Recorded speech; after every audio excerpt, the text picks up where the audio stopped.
中學啊，我讀晒啊，前途很係茫茫啊，我做呢個工作啊，阿媽係講，哦，夠咯，你唔是去讀書咯，你就係讀書啊，你冇累喎，明年係公園，明年係公園咯，所以我攞阿媽就講，唔可以讀好啦，所以6日後，我上下，唔係攞阿媽講啦。我就自家打電話咩？I先冇電話所以，我就寫信俾阿哥。阿哥你幫小我1日120票做啲麼？阿哥就講好，阿哥講好啊，我就寫信俾阿叔。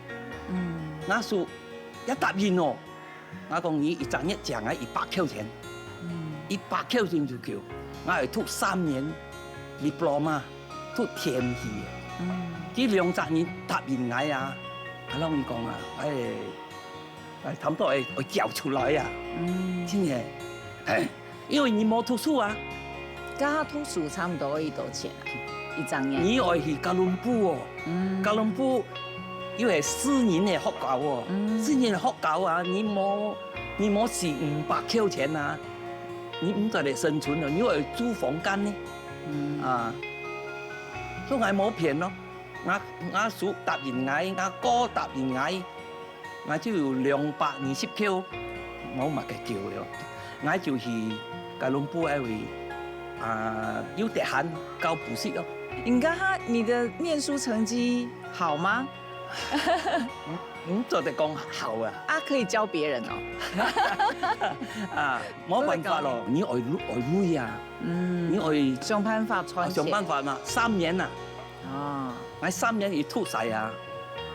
哇！我就嚟講，我嘅命運啊，有多少改變。改變。特別我簽到工業好嘅工，我條家就喺我裏邊上發展。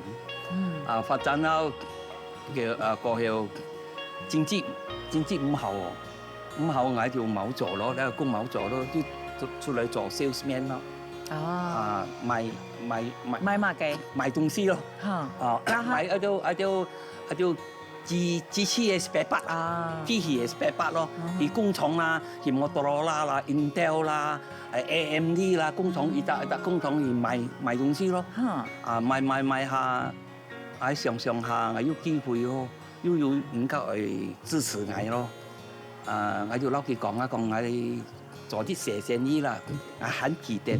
台灣第一隻工廠 Rectron 佢來邊省發展，我就看到喲，台灣人來了會開廠喎，我就嚟講閩南話，我就嚟講華語話，一係機會，所以我就開我謝公司，就咁樣 start 嚟啦，就應做應台，就咁樣咩台啦，叫息啦，就搶 salesman 啊，我喺 office 就做，越來越多年咯，越多年就係簽多啲產品啊，去賣搬一個台灣廠咯，真是啊，台灣廠一集業嚟啊。